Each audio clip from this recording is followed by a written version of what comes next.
오늘 본문에는 흥미롭게도 귀신을 쫓아내는 것에 대해 예수님과 제자들이 나누는 장면이 나옵니다. 특히 요한 사도가 예수님께 말하기를, 선생님, 어떤 사람이 선생님의 이름으로 귀신들을 쫓아내는 것을 우리가 보았습니다. 그런데 그 사람은 우리를 따르는 사람이 아니므로 우리는 그가 그런 일을 하지 못하게 막았습니다 하고 말하였습니다. 이에 예수님께서 의외의 대답을 하십니다. 막지 말아라. 내 이름으로 기적을 행하고 나서 쉬이 나를 욕할 사람은 아무도 없기 때문이다.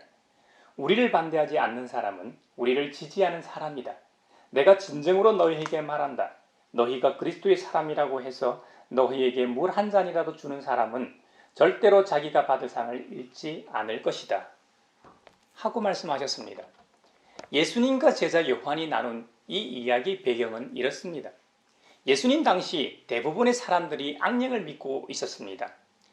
그 당시 사람들의 정신적 육체적 질병은 모두 악령의 짓이라고 생각했던 것이죠.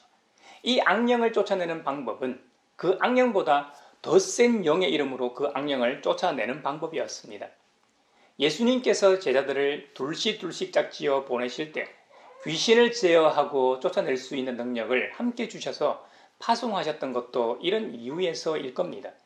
그래서 제자들은 전능하신 예수님의 이름으로 귀신을 쫓아내고 주님의 이름을 드러내고 영광을 돌렸던 것이죠. 그런데 여러분, 주님으로부터 직접 보냄이나 지시를 받지도 않았던 사람들이 똑같이 주님의 이름으로 악령을 쫓아내는 것을 보고 제자들이 중지시켰다는 겁니다. 그 사람이 예수님의 제자 중 하나가 아니었기 때문에 금하였다는 말입니다. 그러나 예수님께서는 주님의 이름으로 기적을 행하고 주님을 욕하며 원수될 사람은 없다고 하십니다. 심지어 주님께서는 우리를 반대하지 않는 사람은 우리를 지지하는 사람이라고까지 말씀하십니다. 이 말씀은 모든 그리스도인들이 배워야 하는 관용에 대한 교훈입니다. 기독교가 배타적인 종교라고들 말합니다. 그 말은 어느 정도 일리가 있는 말입니다. 우리 예수님 자신이 선포하신 것처럼 내가 곧 길이요 진리요 생명이니 나로 말미암지 않고는 아버지께로 올 자가 없느니라. 즉 하나님께 이르는 길은 오직 예수 그리스도만을 통해서만 가능하기 때문입니다. 이 점에 있어서 기독교는 분명히 배타적일 겁니다. 하지만 이 점을 제외하곤 배타적이지 않습니다. 구원에 이르는 길 외에 배타적이라면 그것은 기독교의 본질이 아닙니다. 오늘 본문에서 주님은 요한에게 너의 고정관념에서 깨어나라고 말씀하십니다. 사람은 항상 우리가 이해할 수 없는 것에 대해 배타적인 자세를 취하곤 합니다. 대부분의 이단들이 취하는 자세가 배타적인 자세입니다. 무엇보다 기존의 교회를 부정하고 그들만이 유일한 구원의 집단이라고 외칩니다. 오늘날 문제시되는 신천지의 경우도 마찬가지입니다. 대부분의 이단들이 초신자들을 보습하는 것이 아니라 기성교회와 성도들을 대상으로 공격한다는 점입니다. 신천지 신자들의 대부분이 기성교회에서 수평이동한 사람들입니다. 신천지에서는 기성교회 하나를 포섭하는 것을 산을 옮기는 것이라고 표현하기도 한다죠. 이와 반대로 진정한 교회는 배타적이지 않아야 합니다. 자신과 생각이 다른 이들을 주님이 말씀하신 것처럼 관용의 자세로 그들을 존중해야 합니다. 이 점은 교회 내나 교회 밖에서도 마찬가지입니다.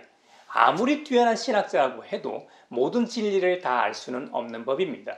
그러므로 자신이 모든 것을 다 통달한 것처럼 말하고 행동하는 것은 교만하기 짝이 없는 행동입니다. 돈키호테의 저자 세르반테스는 말하기를 하나님은 그의 백성을 하늘나라로 옮길 많은 길을 갖고 있다라고 하였습니다. 신학교에 들어가면 신학교에 들어온 사연이 각양각색입니다. 정말 다양합니다. 특별한 간증 하나 없는 사람이 없고 저마다 부르심이 다 있습니다. 자신이 경험한 영적 체험이 특별하긴 하나 가장 특별한 것도 아닙니다. 자신이 영적으로 가장 신령한 것도 아니라는 점입니다. 분명히 자신보다 더 특별한 경험을 한 지체들이 있다는 사실입니다. 그러므로 하나님께서는 사람의 수만큼 다양한 방법으로 그들을 부르시고 그들을 인도하심을 기억해야 합니다. 관용은 바로 타인에 대한 존중과 존경에서 시작되는 것입니다. 독불장군식으로 자신만이 옳다고 주장해서는 안 됩니다. 타인의 말과 의견에 귀 기울이고 받아들일 때야말로 진정한 관용의 덕목이 실현되는 것이죠. 프랑스의 시인이자 철학자였던 볼테르도 말하기를 나는 당신이 하는 말이 싫습니다. 하지만 나는 당신의 말할 권리를 위해 죽으라면 죽겠습니다 하고 말하였습니다. 이 얼마나 타인에 대한 배려입니까? 보통 사람은 자신이 좀 아는 분야에 대해 이야기를 나눌 때면 타인보다 많이 말을 하게 됩니다. 특히나 교인들이 듣기보다는 말하기를 좋아하는 것은 분명합니다. 저를 보니까 그렇죠. 저를 보면 압니다. 성경에서는 누구든지 듣기는 빨리 하고 말하기는 더디하고 노하기도 더디하십시오 하고 말씀했습니다. 성경에서는 일관되게 관용에 대해 권면하고 있습니다. 이런 우화가 있습니다. 훌륭한 이 반지를 갖고 있는 사람이 있었는데요. 누구든지 그 반지만 끼면 성질이 온화해지고 성실해져 모든 사람에게서 사랑을 받았습니다. 그 반지는 부적으로서 항상 아버지에게서 아들에게로 전수되었고 언제나 효력이 있었다고 합니다. 세월이 흘러 그 반지는 새 아들을 똑같이 사랑하는 아버지에게 와 있었습니다. 그 사람이 죽을 때가 되어 아들에게 전수해야 하는 상황이었습니다. 그는 어떻게 했을까요? 어떤 아들에게 그 훌륭한 반지를 전수해 주었을까요? 그는 누구도 분간할 수 없도록 진짜와 똑같은 반지를 2개 더 만들었습니다. 그리고 임종의 순간 세 아들을 하나하나 따로따로 불러 유언과 함께 사랑의 말을 한 후 세 아들 모두에게 반지를 끼워 주었다고 합니다. 아버지가 세상을 떠나고 난 후 세 아들은 자신만이 아니라 다른 형제도 똑같은 반지를 끼고 있는 것을 보게 됩니다. 어느 것이 진짜 그 훌륭한 반지인지에 대해 고민하며 갈등하게 됩니다. 그래서 결국 이것을 현명한 재판관에게 갖고 가게 됩니다. 재판관은 반지를 조사한 후 아무 말이 없었습니다. 그러다가 마침내 그는 판결을 내립니다. 나로서는 어느 것이 마법의 반지인지 알 수 없습니다. 그러나 당신들은 증명할 수 있습니다.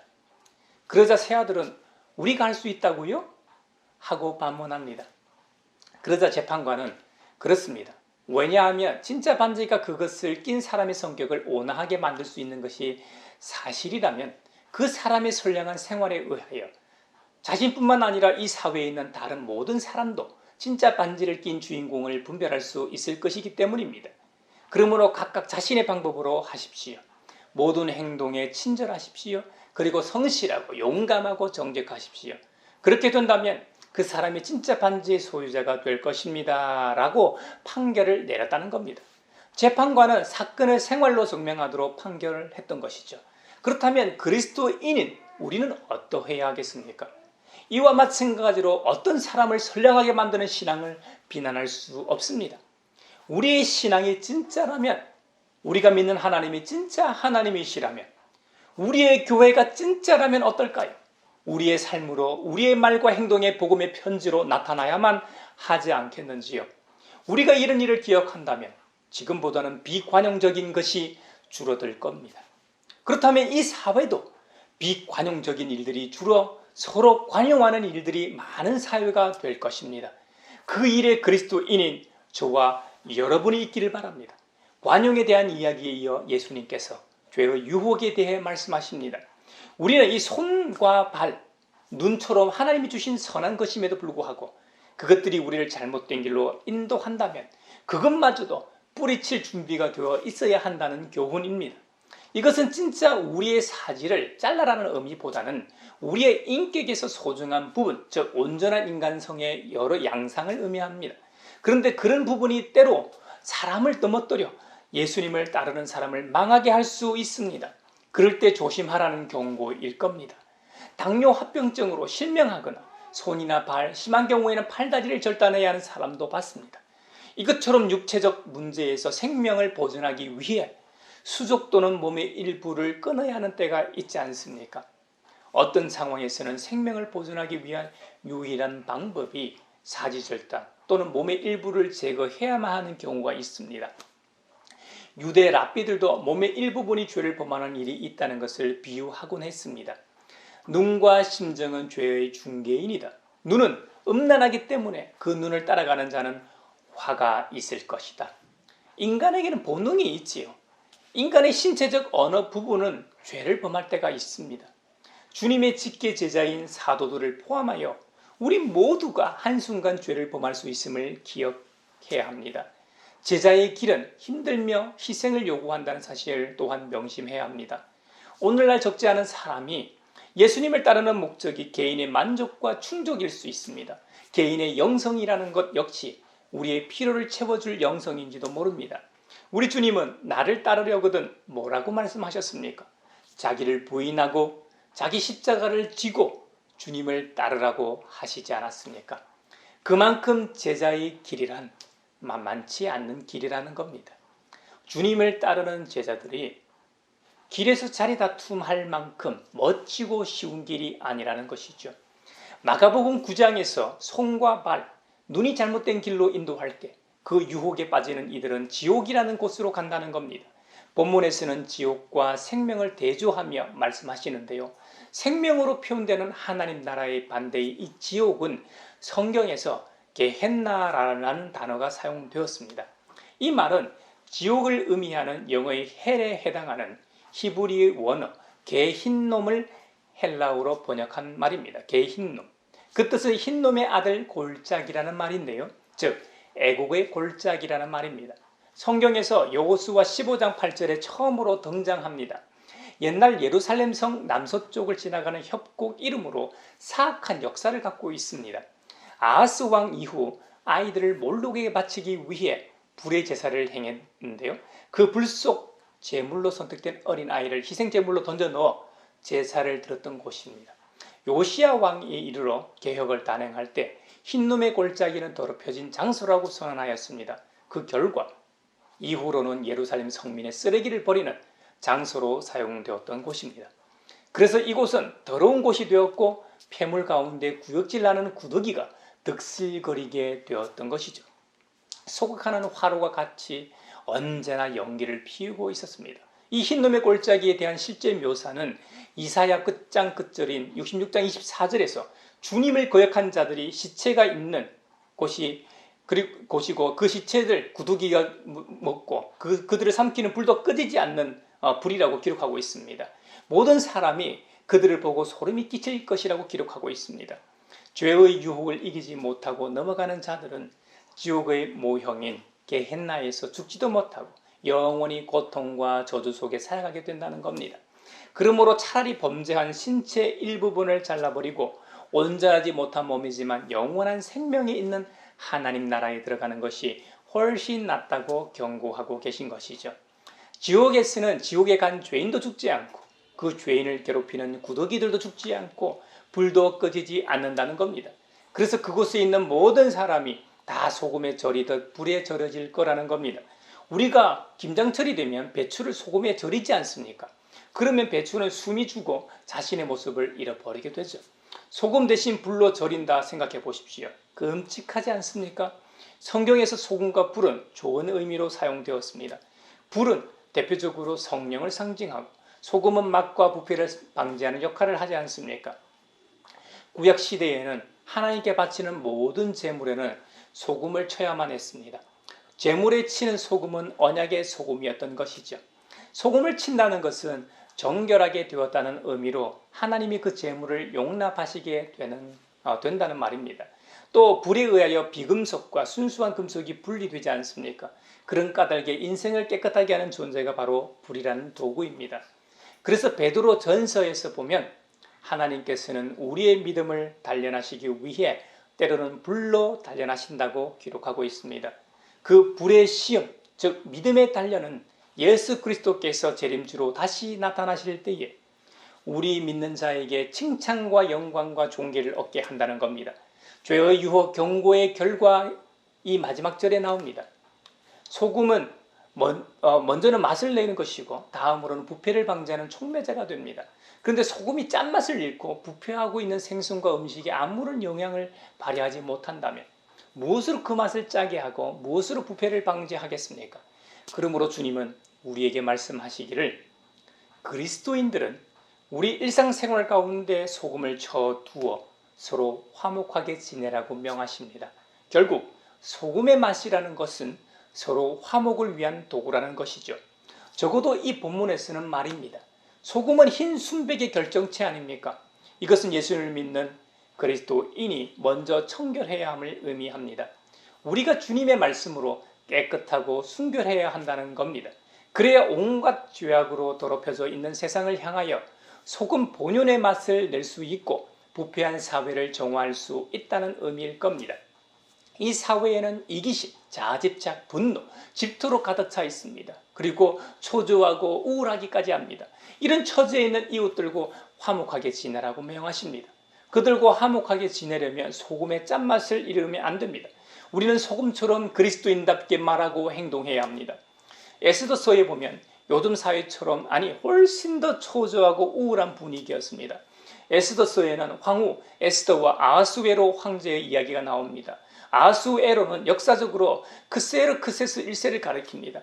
하나님의 은혜와 섭리로 포로민이요 고아였던 이 에스더가 황후의 자리에 오르게 되고 디아스포라 유대인들을 죽이려는 음모를 꾸민 하만으로부터 동족을 구해내는 엄청난 스토리가 바로 에스더 7장에서 9장에 걸쳐 나오는 이야기입니다. 에스더는 동족을 몰살시키려는 이 하만의 계략을 알고 처음에는 두려워 거절하지만 주님께 금식하며 기도하고 목숨을 걸고 황제의 명이 없었음에도 불구하고 나아가 잔치를 베풀 수 있게 허락을 받고 그 잔치 자리에서 황제로부터 은덕을 입고 동족을 구하게 됩니다. 그 당시 디아스포라 유대인 사이 분위기는 어땠을까요? 이제 우리 모두는 죽었구나 였을 겁니다. 하만이 누구입니까? 그는 아하수에로 황제 다음 가는 실세였던 총리 대신이었습니다. 소위 나는 새도 떨어뜨린다는 권력을 가지고 있는 막강한 사람이었습니다. 그가 수백 수천의 민족 중 한 민족 좀 모살시키는 것은 일도 아니었기 때문입니다. 이런 상황에서 에스더를 결단으로 이끈 것은 기도의 힘일 겁니다. 그리고 에스더의 행동이야말로 서로 화목하라는 주님의 말씀에 가장 잘 맞는 예라 생각됩니다. 기독교라는 것은, 그리스도인이라는 것은 자신의 헌신과 손해봄을 각오하는 것입니다. 이런 점에서 에스더는 자기 목숨을 걸었으니 이보다 더 화목한 길은 없을 겁니다. 야고보서 5장에서도 서로 화목하게 지낼 수 있는 방법이 나와 있습니다. 고난받는 사람은 기도하고 즐거운 사람은 찬송하고 병든 사람은 교회의 장로와 같은 믿음의 형제자매를 초청하여 주님의 이름으로 기도하라는 겁니다. 믿음으로 간절히 드리는 기도는 병든 사람을 낫게 할 뿐만 아니라 그가 죄를 지은 것이 있으면 그 죄마저 용서를 받게 한다는 겁니다.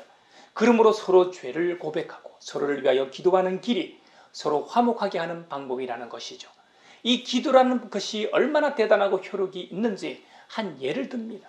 구약의 선지자 엘리야는 우리와 같은 본성을 가진 사람이었지만 엘리야가 비가 오지 않도록 간절히 기도하니 무려 3년 6개월 동안이나 땅에 비가 내리지 않았다고 합니다. 다시 그가 기도하니까 하늘이 비를 내리고 땅은 그 열매를 맺었다고 합니다. 그만큼 기도가 중요하다는 것을 엘리야 선지자를 들어 강조하는 것이죠. 서로 화목하는 것 중에 최고는 영혼 구원임을 야고보 사도는 결론적으로 말하고 있습니다. 우리 중 누가 진리를 떠나 거룩된 길을 가는 사람이 있을 때에 누구든지 그를 돌아서게 하는 사람은 그 죄인의 영혼을 죽음에서 구할 것이고 또 많은 죄를 덮어줄 것이라고 말씀합니다. 예전에 들었던 얘기인데요. 한 선교사가 아프리카 오지 한 마을에 들어가 헌신적으로 선교 활동을 한 결과 그 마을 전체가 예수님을 믿게 되었다는 겁니다. 그 마을 주민들이 얼마나 순수하고 열심히 신앙생활을 했는지 각자마다 기도의 초소가 따로 있었다고 합니다. 그 마을 풍습이었을까요? 특이하게도 각자의 기도처로 갈 때 위치가 비슷한데도 다들 각자의 기도길이 있었다고 합니다. 그러니까 마을 주민 수만큼 기도처로 가는 기도길이 있었던 셈이죠. 한날은 마을 주민의 기도길 중 한 길에 풀이 자라기 시작했습니다. 그 말은 그 기도길 주인이 자기의 기도처소로 다니지 않았다는 것을 의미합니다. 기도 생활을 하지 않았다는 말이죠. 그래서 마을 형제자매들이 한동안 대신 그 풀이 자란 기도길을 다니며 그 믿음의 형제가 회복되길 기도했답니다. 그래도 변화가 없었습니다. 이번에는 믿음의 형제자매들이 시험에 든 그 형제를 찾아갑니다. 그래서 주님께서 당신의 기도처소에서 기다리고 계십니다. 우리가 함께 가서 기도하겠습니다 하고 위로했다고 합니다. 그랬더니 시험에 들었던 믿음의 형제가 회복되었다는 이야기를 들은 적이 있습니다. 얼마나 아름다운 이야기입니까? 하지만 우리 교회에서도 얼마든지 일어날 수 있는 일 아닙니까? 이것이 서로 화목하는 최고의 화목 아니겠습니까? 우리 가양교회가 서로를 위해 기도하고 시험 들거나 연약하거나 문제가 생긴 형제자매를 위해 기도해 줄 수 있는 교회가 되길 바랍니다. 주님께서 이 땅에서 말씀하고 사신 것처럼 우리의 이웃을 내 몸과 같이 사랑하기 위해 고군분투해야 합니다. 우리는 오늘 관용과 화목에 대해 살펴보았습니다. 둘 다 당연한 임무이긴 하나 참 쉽지 않은 덕목입니다. 우리 속담처럼 대로 받고 말로 갚아주는 것이 세상 이치입니다. 하지만 성경은 그렇게 말씀하지 않습니다. 악한 사람에게 맞서지 말아라고 말씀하십니다. 그리고 누가 우리의 이 오른쪽 뺨을 치거든 왼쪽 뺨마저 돌려대라고 하십니다. 또 우리를 걸어 고소하여 우리의 속옷을 가지려는 사람에게는 우리의 겉옷까지도 내주라고 하십니다. 또 누가 우리더러 억지로 오리를 가자고 하거든 심리를 같이 가주라고까지 말씀하십니다. 또 우리에게 달라는 사람에게는 주고 우리에게 꾸려고 하는 사람을 물리치지 말라고 산산수훈에서 우리 주님께서 말씀하셨습니다. 제일 큰 화목의 명령은 우리의 이웃을 사랑하되 우리의 몸같이 사랑하고 우리의 원수를 사랑하고 우리를 박해하는 사람을 위하여 기도하라고까지 명하십니다. 이렇게 살 때 우리는 하늘 아버지의 자녀가 된다고 말씀하셨음을 기억하며 이번 한 주간도 승리하시기 바랍니다.